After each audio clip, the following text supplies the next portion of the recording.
Hey, what's going on everyone? This is Joey for this back with another video, and today I have a guest on my channel by the name of What's up, everyone? Medkit. You want to introduce How's it yourself? going, everyone? Hey guys, so I'm a Medkit. I'm another Pred content creator like your Joey right here.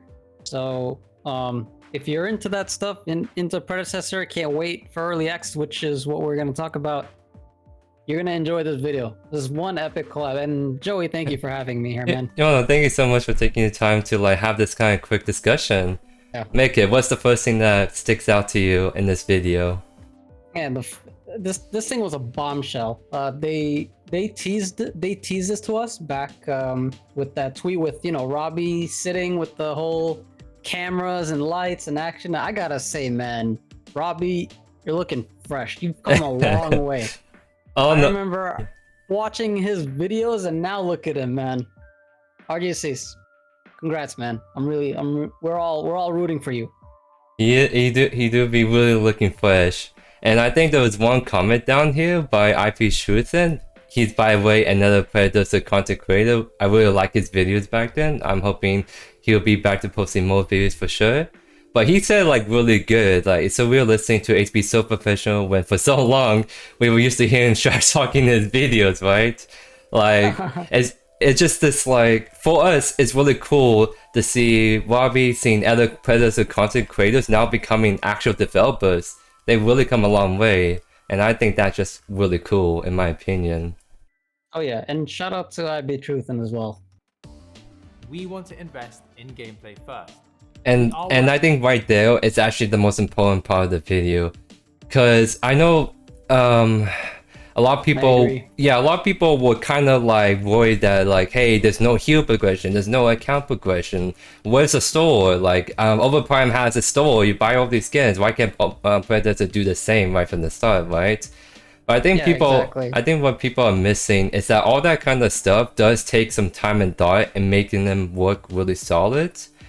And so I'm actually really happy that they'll really hone in on the gameplay loop first, because I think that's the most important foundation of a MOBA especially, right?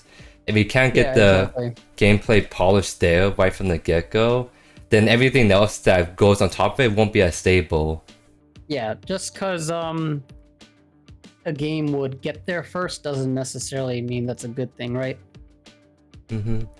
Because we see in Overprime that they have some that focus on the gameplay, they made the changes to the map, but they also seem to have a lot of focus on the monetization part, the skins and all that, which is cool. Some of the skins are actually kind of cool, but because Overprime has the best skins hands down out of any para zombie. They can't be competed with in that regard when it comes to skins. Oh yeah, no, I'll give them that. Yeah, they definitely put a lot of time and resources into the skins in the shows, right? But I think because of that, some of that manpower was taken away from the gameplay, because I play both the stress tests, I play some of the final play tests on Overprime, and it's just the gameplay is noticeably different in the two games, with Predecessor having a lot more polish in my opinion. So you know what, Joe? Yeah, I agree with you. I feel the same way, and those of you that are watching, you probably feel the same way too. Let us know in the comments below. They have great skins, but how are you liking the gameplay? Just let us know. It's a fair comparison because they're direct competitors, right? But just like what Robbie says right here, and I'm so glad that he actually said this, and they are focusing on the 5v5 experience, and because that's the core, that's their foundation pretty much. Is it fun? It has to be fun. There's a lot of things that people won't care about if the game isn't fun. People won't care about lore if the game's not fun. People won't care about skins if the game's not fun. There's a ton of features that are missing, yes, but they will come later. It's just not a high priority for them, and I think that's important that we all kind of understand this. And you gotta admit, with all this manpower they're putting into gameplay, the gameplay is solid. when I played that stress test, man, it was buttery smooth. And seeing these recent gameplay videos, we've seen the trailers, we've seen the Kalari gameplay, we've seen the Decker gameplay. I thought it wasn't even possible, but it looks even better. It does. I agree. Even back in the July 2021 stress test, that was my first exposure to this game, and I remember I went in there, and the first hero I played was Sedwalk. He was one of my mains back in Paragon in the offlane, and he's someone that's a bit more delicate in laying all your skill shots, right? But Yeah. despite being on the build that's really old back in 2021, I was playing him in the offlane, and he felt just like how I remember him. I just got hit really hard with the nostalgia. Like, they really nailed that gameplay really early on. They improved that on more in the April stress test, and now they look like they even improved it on it even more. So they really show they spend so much time, and they're not satisfied with the gameplay loop. They keep looking for ways to keep improving it. So I'm really impressed, man. The other really big takeaway that a lot of people have a lot of different opinions on is actually pay early access, right? Yeah. This That was is a hot topic. Yeah, it is, and it was expected, right? Because almost every early access game that gets released is paid in some way, right? And so it was a little bit like weird because this is a MOBA, so the situation is slightly different, but this is still not surprising to see a pay early access to play the game, right? I'll be honest, and I think a few of you that are watching would probably would have been on your toes just like I was, but it was heavily implied that the early access was going to be paid. If you know what I'm talking about, comment it below. You know exactly. Come on, just. But I once I saw that, I was like, "Yep, it's capped. It's getting paid." And me personally, I didn't care. I was ready to, like, I had money ready regardless. Like, whether it was free, whether it's paid, I didn't care. I'm going to get early access. A lot of you may not agree, but I feel like $10 is a fair entry point. What do you think so, Joey? yeah, I think it's actually really fair. I was expecting $20 for early access because that's like the standard price. Like that's like the price where you kind of the company's maximizing the amount they can get per person. But $20 is something that people don't see as too high of investment, if that makes sense. I think Paragon did the same thing where, like, to play early access Paragon, it was $20, right? So we were kind of half right that eventually it'd be $20, but the first 2 weeks early access drops $10. Everything's half off. And enjoy that 50% off, guys. First 2 weeks. And I think that $10 is really fair price. Like, I don't know what to say. It's like it's less money spent than trying to go to a movie nowadays. You see how expensive it yeah.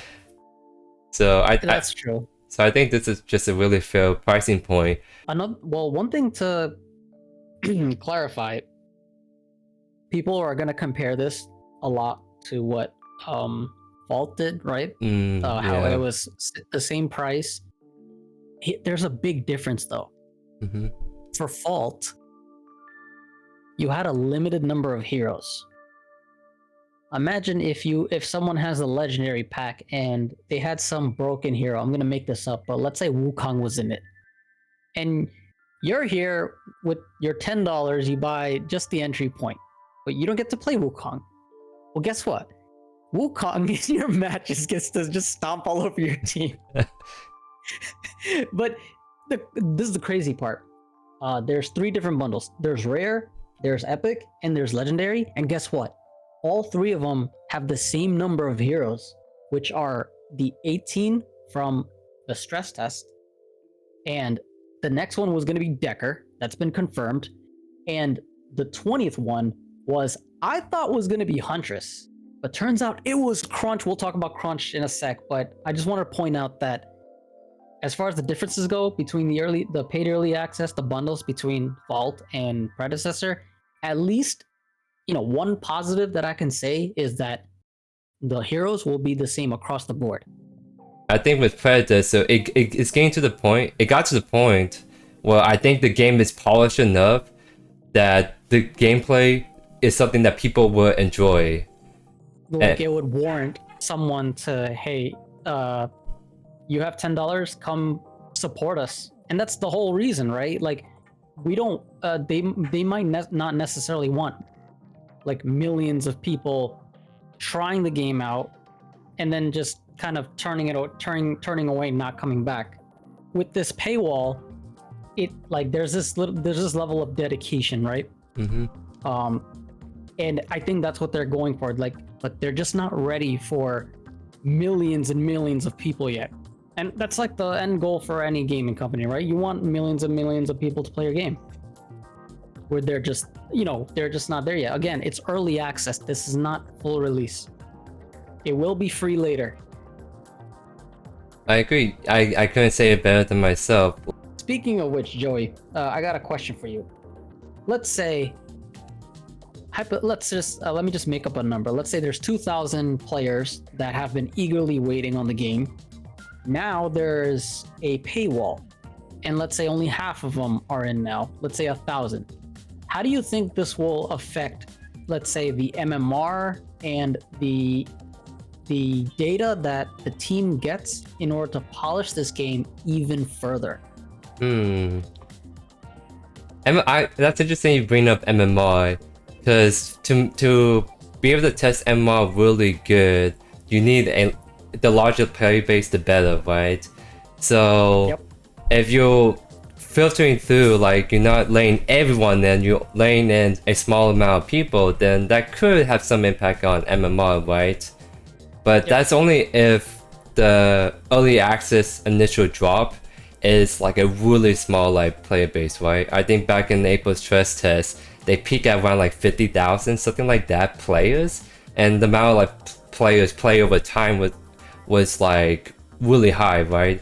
And that was just in a like stress test that they kind of announced a week ahead, hey, we're doing this, jump in if you want. And despite that, you got so many people jumping on this plane for those 3 days, right? So I'm expecting that, I'm hoping that early access will reach an even higher peak, and let's say it reached a peak of 100,000 players in the first week.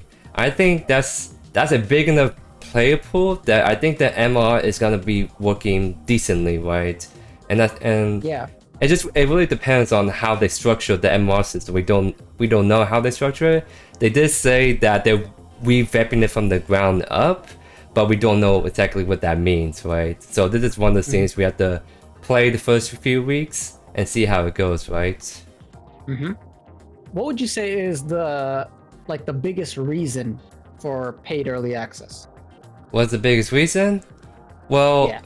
I think it's because they want to give the game out to us, because people always talking in the Discord when's Predecessor releasing? April stress test was really solid. Why is the game is not out? The game should be good state, right?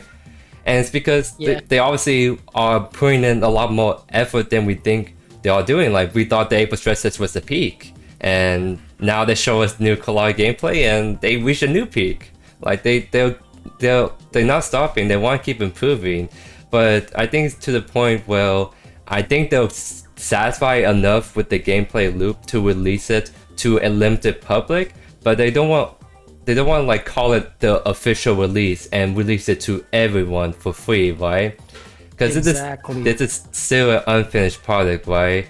And if you're letting all the free-to-play players play it, that's the majority of the crowd you cannot mess up first impressions on. Then you gotta give them the actual full product, and this is not the full product. They said there's no rank, there's no sword, they're missing features, they realize that. But at the same time, they want the people who really want to play the game, like us and everyone else, to give it a shot to play the game. But we know that this game is unfinished. That's something we have to realize going to early access. Yeah, you nailed it right on the head, man. It's simply just not ready for that large of a player base yet. And that's the key word, right? Yet. Besides paid early access, there was another bombshell that they mentioned to us, right? Something about console. They did indeed touch on that briefly. So they essentially were saying that they're not quite ready to say when they're gonna release it to console, but that's something they're keeping really close in mind, right? They realize there's a large amount of console players that want to play the game. They recognize that. They just it's not quite ready for them yet. So hopefully within the next month or two, we'll get some more solid news on that. Because we both came from PlayStation 4, and Yeah. I'm sure that I would love to like play on the controller just for nostalgia reasons and see how it feels, right? I think that would be a lot of fun. Oh yeah, I was on PS4 for Paragon, and I built this PC like not even a year ago just for Pred. And as far as console goes, I've been saying this for many months now. Out of the three at the time, there were three, right? Hmm. Three Parazombies. Whoever gets the console first gets the biggest portion of that bag, if you know what I mean. It is a race. And I do have one pretty convincing point to point out for those of you that are watching and are waiting on console. My first question to you is, have you seen the recent early access gameplay? And if you have, pay attention to the UI. Specifically, look at the bottom right, and you'll notice that there's now 3 dedicated items. One of them being your crest, right, Joey? The big square. The other one, I don't remember the numbers, but one of them it has to do with vision, whether you have a ward or a sentry. And the other one has to do with if you have a potion or the hunt item. If you've been should notice better. If now your creative juices are probably flowing, right? As you're watching this video, you're like, wait a second, that's 3 buttons. Predecessor had 3 buttons for stress test. Now they have these 3 buttons. You know what those 3 buttons are, Joey? What are they? Square, triangle, and circle. So I'm like positive that this game is gonna come to console first, because they make sure that whatever system they come up with, that they don't neglect the console player base. And there's the proof, in my opinion, the way they structured the items. We see all the other items to the right. There's no button like indicators. So I think we can assume those are all passives. And we can assume, yeah, they're all passives. passive items. And passive items, yeah. And that's important because in Overprime there are a lot of different actives, right? There's so many actives. And Yeah, you can put them 1, 2, 3, 4, 5, 6, right? That's normal. Like League of Legends have some that set up too, but League of Legends not on console. I think the max you can do is 4, because Paragon did it back in the Legacy days, remember? Where you would have the actives on the D-pad on the controller with your left thumb. So I think the max is 4. I have no idea. Like Overprime would have to kind of look at that carefully. You guys have a little too, like, there's nothing wrong with too many actives, right? But if you're gonna port to console, there is gonna be something that you gotta do about, like, oh, we have too many buttons for the user to press thing. And I think Pred is ahead of the console race. RGSA said it himself, and Joey will play it in a second here. But he said that they've made such good progress on console support that they even have aim assist.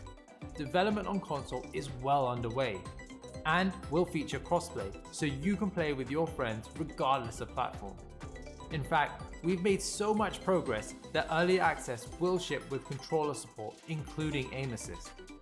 Yeah, early access will come in with control support, including aim assist. Let's go. So they're saying that, hey, we can't put this on console just yet, but if you have a decent PC and you have a controller, plug in and play. And yeah, I think that's actually huge. It is really huge. It gives console players a way to play the game still on the controller. It's not the ideal. You're not playing on PS5 or Xbox just yet, but you've seen the specs on the Steam store. It's not too demanding of a game. So if you have a PC lying around, you have a controller, you plug in, and there is controller support right there and there. And I don't think Overprime has that on their playtest going on right now, right? I don't think Do that. I don't know. I actually not sure. I just haven't seen anyone playing on Overprime with the controller. But I assume there isn't because remember there's the 3-4 actives. Like how is that gonna be mapped on the controller? Oh, you're right. You're right. So it correct us if we are wrong that you can play Overprime with the controller, but I'm assuming that I haven't seen anything being said about controller on Overprime. You want to talk about Crunch? Oh yeah, that big lovable robot that likes to punch people. And me, as well as like a lot of other people, will probably predicted this wrong. I thought Huntress was going to be the 20th hero, but I was wrong. It's actually Crunch. And I gotta say, by the way, Mangoose, J-Pie, if you're watching this, hi. We talked about Crunch, and they play Crunch way more than I do.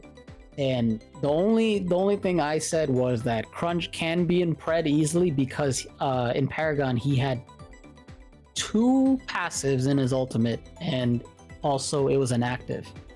So my idea was if you literally just take one of those passives, put it on his passive slot, he's ready to go. You would think that when they did the whole like picture on the blog post that showed off Modok, Gideon, Feimao, Aurora, and Countess, that Aurora and Countess maybe be next. I would like to think that's a sneaky tease they're doing, but we really don't know because they haven't shown Crunch anywhere at all on the blog post, and now all of a sudden he's here. He's the 20th hero, so they can really drop. They can really drop any hero. It was a surprise. It was completely out of left field. I don't think anyone predicted that. They showed us a little bit of Crunch gameplay, and there's not too much. I mean, it looks so good. It looks so fluid. Look at his animations, right? You can see the flame coming out, the jetpacks. I can't wait to try him out. Yeah, I'm very excited. Crunch was someone back in Paragon I thought was always so fun to play, but it was always a little awkward to build them with the limited items they had.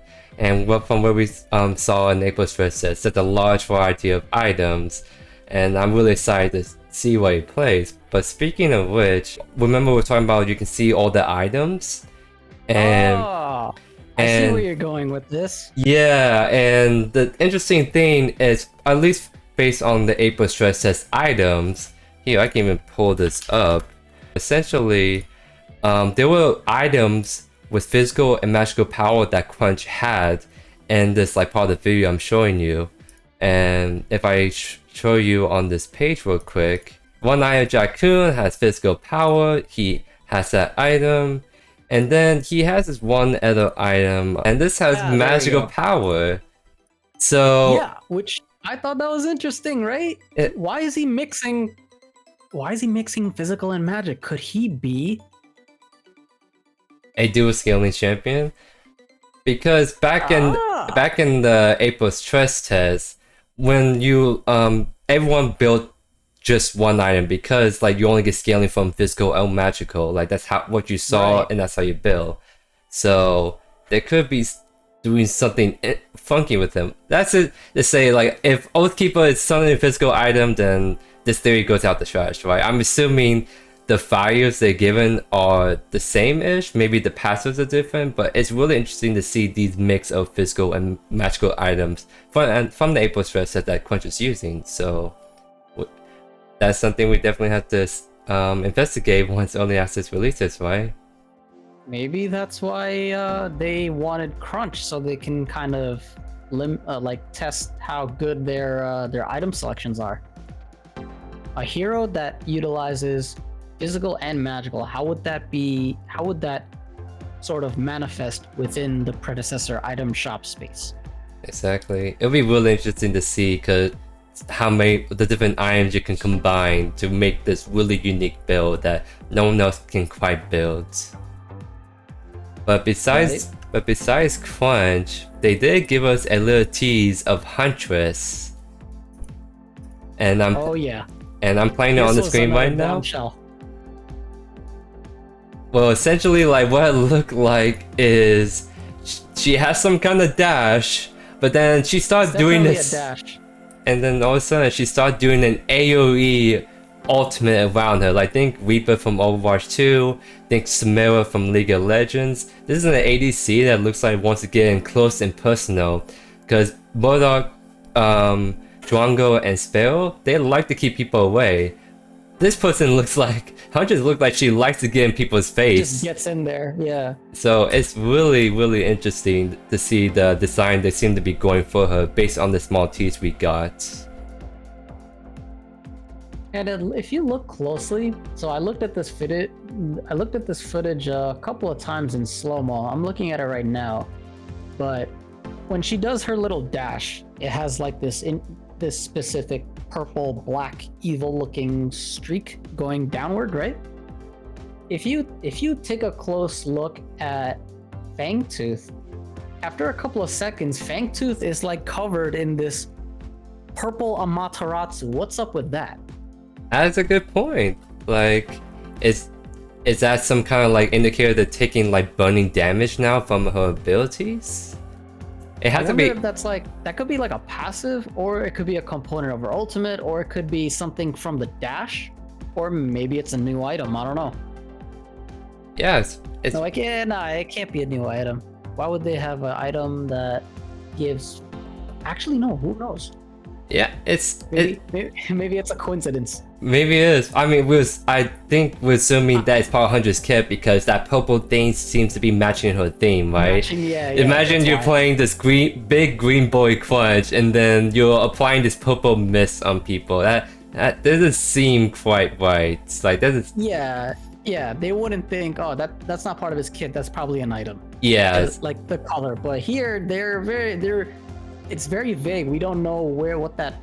I just thought that was kind of strange, like not strange, but interesting that it's definitely from Huntress. Huntress is doing something that's lighting these people on fire if they're in there long enough. And I think that about covers all the big news they dropped in this video. Was there anything we missed, Eggman Kits? There could be a bunch of things that we missed. It's easy for all the hype to just get to us, and we sometimes overlook things. But if any of you see anything or spot anything that we haven't covered, just comment below. And I think that's about it for me. Yeah, that's about it from me as well. Well, thank you so much, Kids, from like joining me on this video. I'm really, this was honestly really fun. And this was a lot of fun. I was happy to be here, and thank you for letting me join you on this one. Yeah, and thank you for joining me on this one. If there was any videos you want me to hop in and participate as well, I'm more than happy to join you. And I'm just looking forward to us just running it together in early access, just dueling. I know for sure if I want to do ADC support, I want to do it with someone that I can trust, and I think you're that person. So. I'm future gameplay dual collab videos coming soon. keep your eye out on early access, guys. You might see a Medkit and Joey on the same team. But yeah, thank you guys so much for watching, and I'll see you guys later. Peace.